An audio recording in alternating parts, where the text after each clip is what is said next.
यानी जब वैद्य का लक्ष्य केवल धन कमाना हो तो चिकित्सा का उद्देश्य ही भटक जाता है। आइए देखें कि आचार्य चरक का मार्गदर्शन एक वैद्य के जीवन में कैसे परिवर्तन लाता है।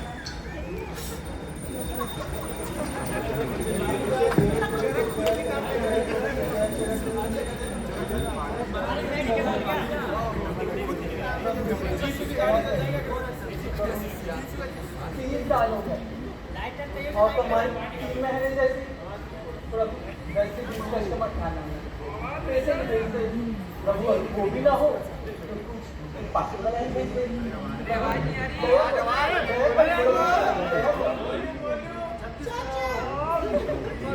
यार आज लेट हो गई।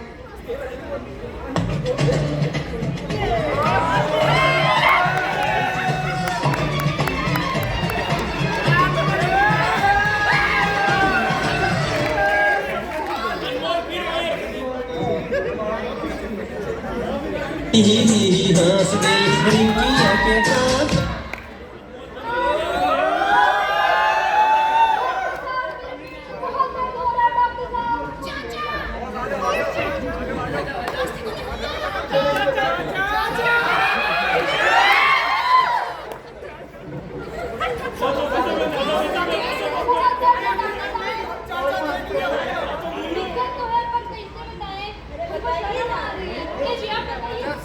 डॉक्टर साहब क्या बताएं, इसको उतर नहीं रही है डॉक्टर साहब। अरे क्या नहीं तो नहीं डॉक्टर साहब समझने की कोशिश करो, इसके 2 दिन से आ नहीं रही है डॉक्टर साहब। क्या नहीं आ रही। अरे डॉक्टर साहब इसको 2 दिन से कटती नहीं आई डॉक्टर साहब।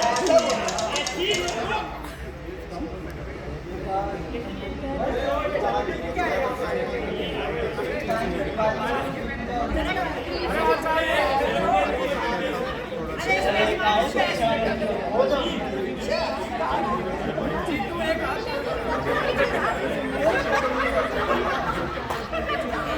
2 दिन बाद वही मरीज और उसका पति फिर से उसी क्लिनिक में आते हैं।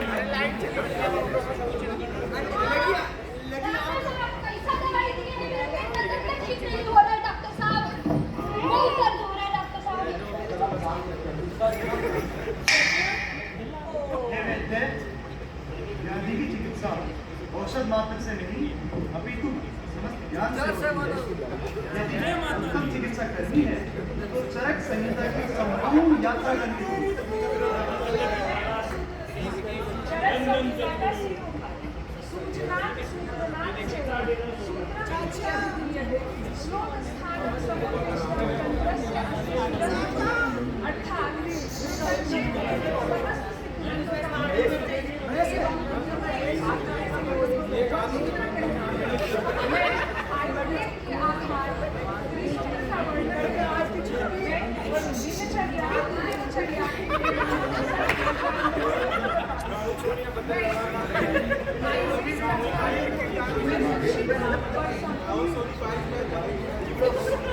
मैंने औसत तो दिया, पीछे का सिद्धांत कभी जाना ही नहीं।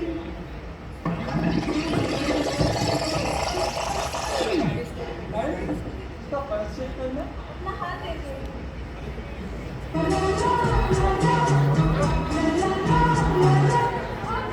अरे तुम हो भाग्यवान। अरे तुमने मैं दवा दे रहा हूँ।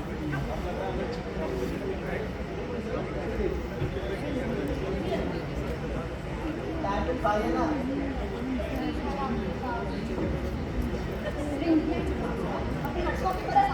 तुम हम पे शक करना छोड़ दो, कितनी बार बोला है।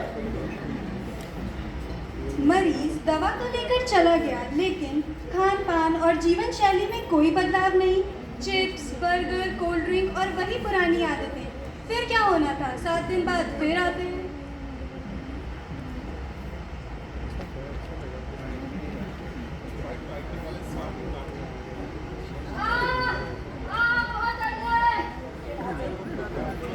डॉक्टर साहब कैसी दवा दे रहे हो जो मेरी पत्नी का पेट दर्द कम होने का नाम नहीं ले रहा।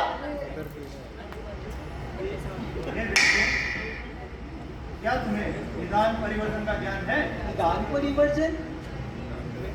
हाँ, निदान परिवर्तन अर्थात रोगों के कारणों का त्याग ही बात समझ। मैं रोगों के हेतु स्मरण रहे, जो वैद्य निदानों की शुद्धि करते हैं वे ही वैद्य चिकित्सा में शुद्धि प्राप्त करते हैं। प्रभु, मैंने चिकित्सा तो किया पर रोग का निदान कभी जाना ही नहीं और मैं समझ चुका हूँ। ये बताओ, खाने में क्या खाई थी? अरे नॉर्मल दाल चावल और सब्जी डॉक्टर साहब। अच्छा, दाल चावल और सब्जी, वो जो बीच बीच में मोमोज, कुकरा, बर्गर, वो कौन बताएगा? आप तो चुप ही रहिए, नहीं जाने पापा। देखो, जब तक तुम बाहर का चीज छोड़ोगी नहीं तब तक कैसे जीतोगी? दवा जो दिए थे वो काम किया और जब तुम दोबारा बाहर का चीज खाई, मैदा वाला चीज, बर्गर, ये सब, उससे तुमको फिर से कॉन्स्टिपेशन और पेट में दर्द हुआ। अभी हम दवा लिख के दे रहे हैं। बहुत तेज दर्द है डॉक्टर साहब, बहुत तेज दर्द है। अरे लगता है हाई पावर वाला देना पड़ेगा। ऐसा तो मुझे ये वाला दवा दे दो, ये लो, समझा देंगे कैसे खाना है।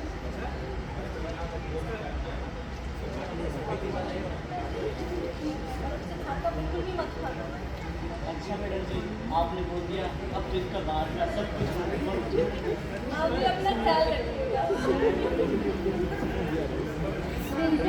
आप तो बड़ा पतिया रहे थे। तेरे लिए कुछ पूछ लूं, तेरे को तो अच्छा लगता ही नहीं है कभी। इस बार डॉक्टर ने रोग का कारण तो समझ लिया, लेकिन रोगी की सत्व, अग्नि और बल की परीक्षा किया ही नहीं। अधिक मात्रा में औषधि दे दी। फिर क्या होना था? एक दिन बाद फिर वापस मार डाला, मार डाला, मार डाला, ये डॉक्टर तो आपको मार ही डालेगा। फिर आ गए। डॉक्टर साहब, आप मेरी मयारू को मारती मानोगे क्या?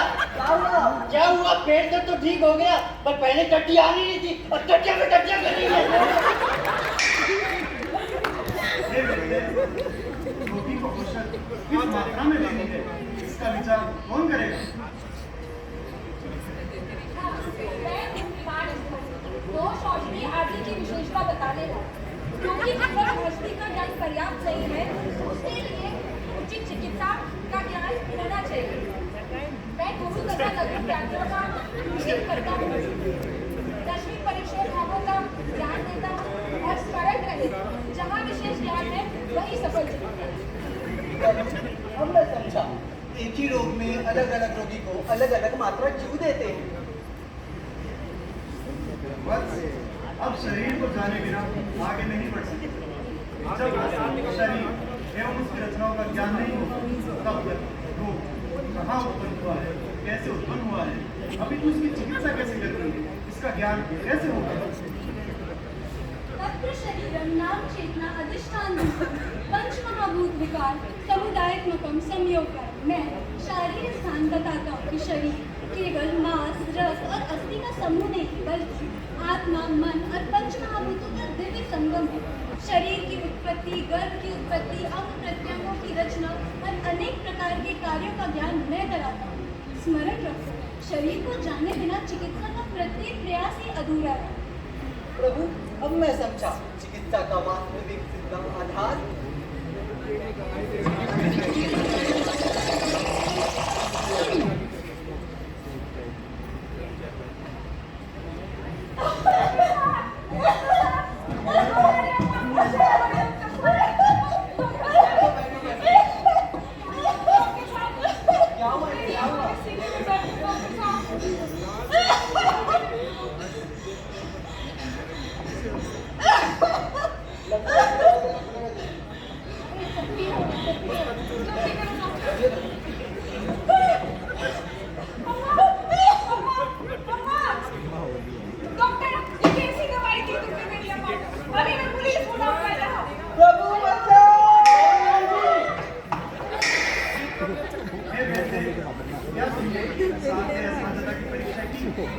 क्या तुमने अरिष्ट लक्षणों का निरीक्षण किया कि इन सबका ज्ञान इंद्रिय स्थान में वर्णित है?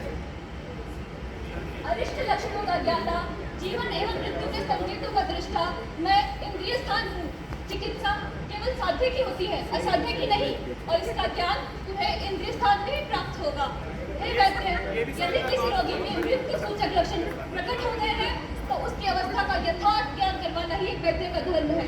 अन्यथा रोगी का निधन तुम्हारी कीर्ति, तुम्हारी प्रतिष्ठा को भी प्रश्न चिन्ह लगा सकता है। प्रभु, अब मैं समझा, मैं चिकित्सा तो कर रहा था, पर उसके पूर्व रोगी का अवस्था कभी समझा ही नहीं।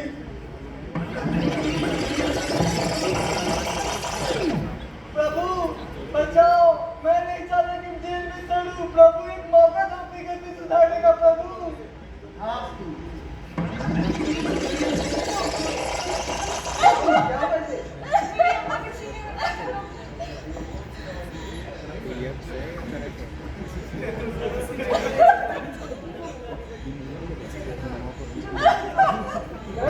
एम्बुलेंस को कॉल करो, मैं इसे रेफर करता हूँ आपका।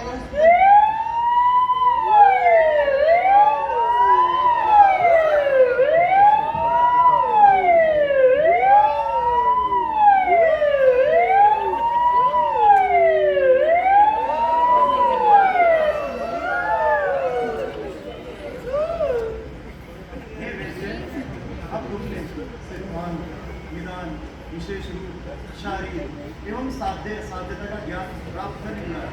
अब तुम चिकित्सा के ज्ञान के लिए पूर्ण समर्थ हो। मैं हूँ चिकित्सा चरक संहिता का हृदय और उसका रहस्य। मैं केवल औषधियों का ही नहीं, बल्कि पथ्य, अपथ्य, रसायन, वाजीकरण का संपूर्ण ज्ञान प्रदान कराता हूँ। स्मरण रखो, शरीर धातु चिकित्सा विकाराणां कर्म तत्विषजां स्मृतम्। प्रभु मैं वास्तव में चिकित्सा समझ चुका हूँ।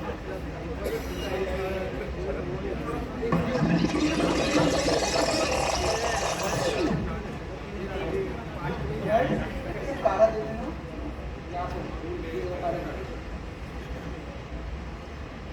तड़प तड़प के इस दिल से आह निकलती रही।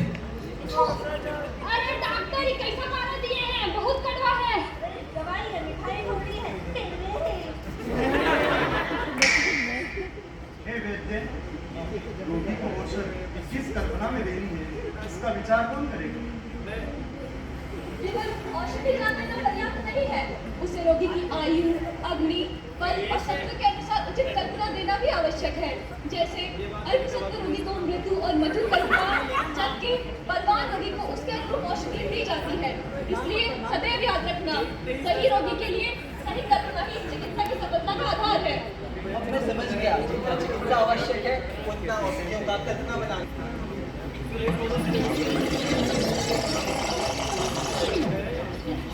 चलो कुछ टैबलेट लिख के दे रहा है, मेरे को देखो टैबलेट लिख के दे रहा है, टैबलेट दे दो, 2 सुबह 2 शाम टाइम पे खा लेना।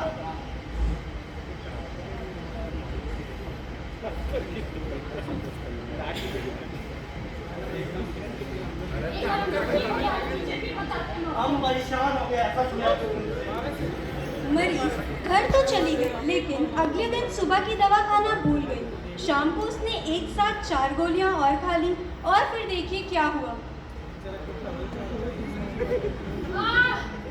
डॉक्टर साहब, पेट में बहुत जलन है। डॉक्टर साहब, ऐसे लग रहा है जैसे चूल्हा जल रहा है। डॉक्टर साहब, छाती में भी बहुत जलन है। अरे क्या किया? दवा टाइम पे ले रही थी ना। डॉक्टर साहब, एक कोई दवाई लेना भूल गए थे, तो एक साथ 4 गोली खा लिए थे। डॉक्टर ने बहुत जली। प्रभु मैं क्या करूं इस उपद्रव का? प्रभु हे वैद्य, यदि चिकित्सा के मार्ग में कोई उपद्रव उत्पन्न हो तो घबराए ना, अपितु युक्तिपूर्वक उसकी चिकित्सा करें। इसी के लिए सिद्धि स्थान की रचना की गई है। मैं चिकित्सा की अंतिम यदि उपचार में कोई उपद्रव या बाधा उत्पन्न हो जाए तो उसका समाधान मेरे भीतर नहीं है। सच्ची सिद्धि केवल उपचार आरंभ करने में नहीं, अपितु उसे सुरक्षित और सफलतापूर्वक पूर्ण करने में। मैं अब स्थिति समझ चुका हूँ, अब मैं उपद्रव का उपाय कर लूंगा।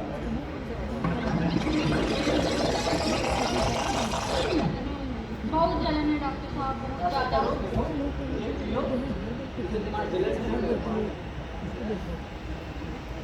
कुछ रहा है?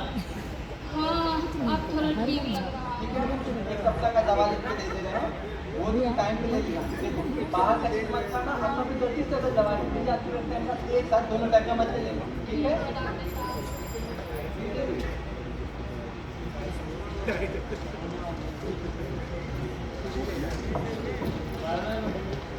हंस दिल रिंकिया के बाप हम नर्स के नंबर ले लिए हैं। हे वैद्य, आप चरक संहिता की इस यात्रा के माध्यम से चिकित्सा का पूरी सिद्धि प्राप्त की है। जो वैद्य इस ज्ञान का अनुसरण करता है वही मैं समझ चुका हूँ। यदि हस्ते तदन्यत्र येन हस्तेन तत्क्वचित्।